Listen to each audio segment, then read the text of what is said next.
Hey there, folks. My name is Brock Chart, and we're back at you with another rock tutorial. This one is 4 on the Floor, and it is from Five Finger Rock Book 2.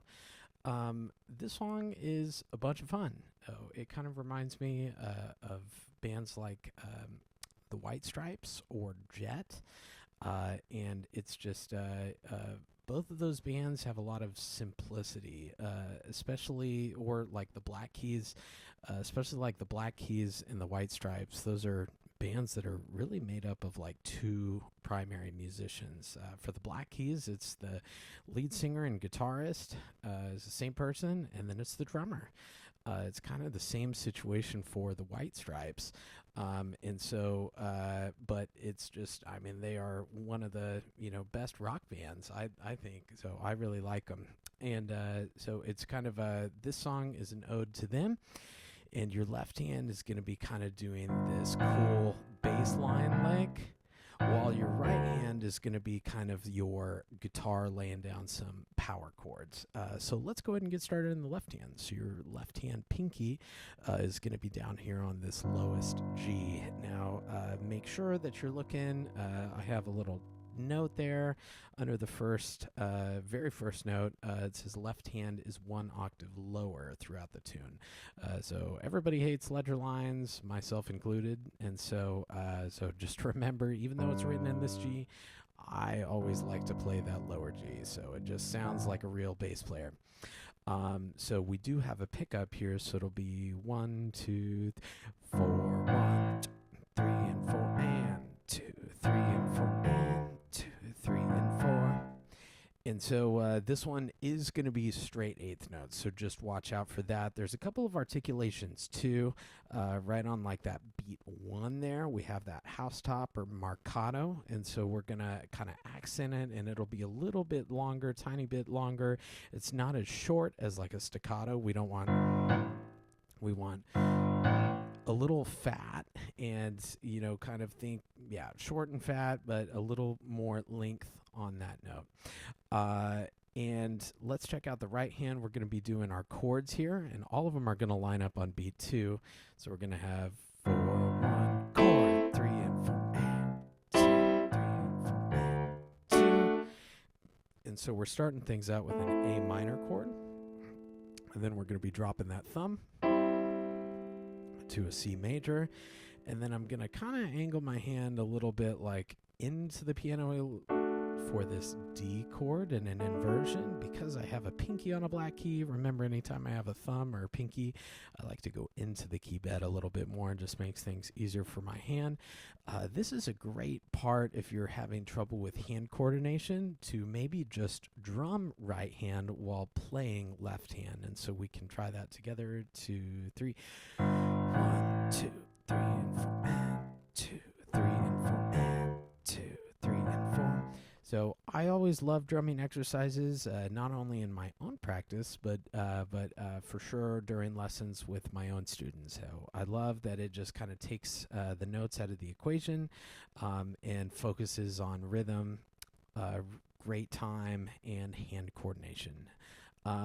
And so, I would encourage you guys to try that out. The hands are coming together on the last measure here. And this is kind of a tricky rhythm because everything's kind of on an offbeat. So this would be a good one just to write in some eighth note subdivision there. So we have 1 and 2 and 3 and 4, 1 and 2 and 3 and 4. So almost everything's on an offbeat, except the very first one and the very last one. And that's going to be in parallel octaves. So the hands are going to line up there. 1 and 2 and 3 and 4. And we do have slurs there, very legato phrasing. So make sure very smooth, very connected there. So I am kind of stretching a little bit. And after this third note here, in both hands, my right hand 2, excuse me guys, need some coffee. So my right hand 2 is stretching a little bit to this A, and my left hand 4 is stretching a little bit to this A. So those would be notes to circle there, and I do have some fingerings there for you to help out. The second line is pretty much the same thing, and we're pretty loud all the way through here.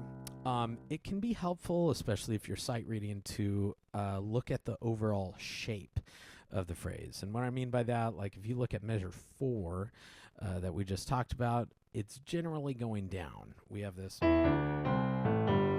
So, but we have a very similar sort of thing happening in measure 8. But if you look at the shape, they're not going the same direction anymore. They're going contrasting, or some people call it contrary motion, where they're going opposites.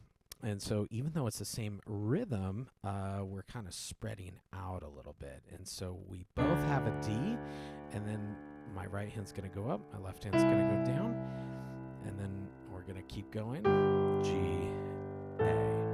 So it's kind of interesting, even though we're going different directions for most of it, 3 out of the 4 notes are the same.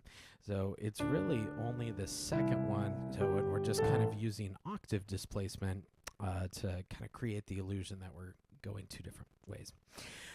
Right in measure 9, I think that this is really where like maybe the singer would come in.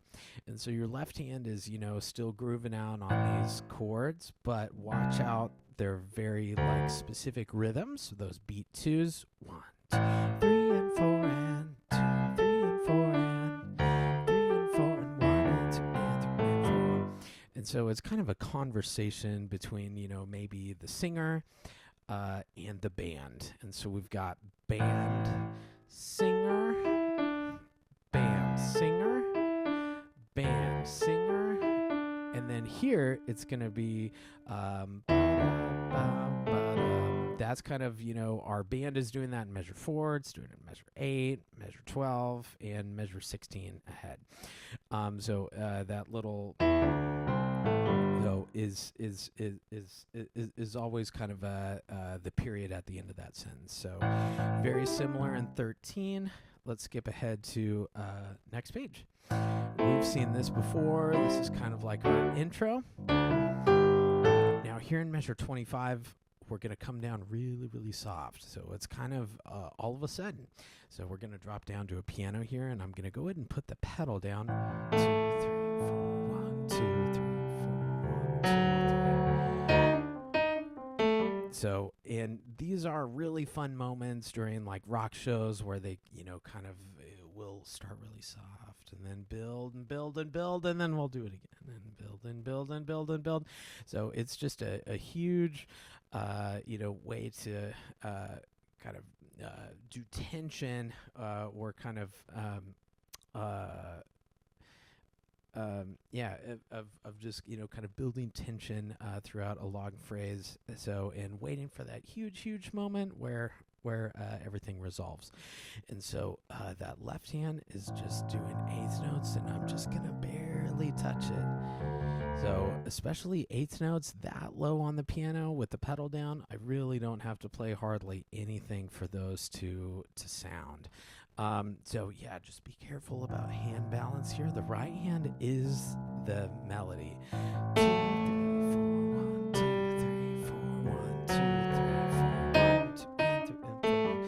Now 28, that's kind of the peak of our build here, and so we're gonna do kind of a bluesy lick. So, and I like to do 5-4-3, 5-4-3, and you can go 2-1, or you can go 1-2. So yeah, either way, totally up to you. Or if you like a different fingering, that's fine. So I think just as long as you're consistent about it, that's cool with me. And then it's kind of the same thing. So we're gonna come down and build. 2, 3, 4. So, and then it's kind of measure 8, or I'm sorry, page 8. We've seen this before, so it kind of, goes back to that very first page. Let's skip ahead to the coda. And so this will be measure 48 if you're in the rock book. And this is kind of cool. It's that syncopated phrase that we've heard throughout. But this time I do something a little funky with the time. And so we're used to hearing 1 and 2 and 3 and 4. 1 and 2 and 3 and 4. But I'm misplacing it a little bit to where instead of a 4/4 bar, it's kind of the same thing, but a 3/4 bar instead. So let's hear what that sounds like, and then we'll talk about it. 1 and 2 and 3 and 1 and 2 and 3 and 1 and 2 and 3 and 1. So it just compresses it a little bit more. It's kind of a surprise, but because it's happening a little bit faster, I think it does, kind of give some energy to that phrase. So, yeah, just be cautious about that. That would be a great thing to circle that time signature change and write in those eighth notes or the eighth note subdivision. So these are we're doing kind of the contrary motion here. So both Ds. So it's actually the same, notes and everything. It's just a little bit different rhythm. 1 and 2 and 3 and 1 and 2 and 3 and 1 and 2 and 3 and big chord right on beat 1. So it can be helpful to do drumming there. 1 and 2 and 3 and 1 and 2 and 3 and 1 and 2 and 3 and 1. So just watch out. There's no beat 4 there. It just starts right again on the next phrase. But yeah, I think that'll do it for on the floor. So thank you so much for tuning in, and I hope you like the tune and hope this video helped you learn it. Thank you so much. I'll see you in the next one.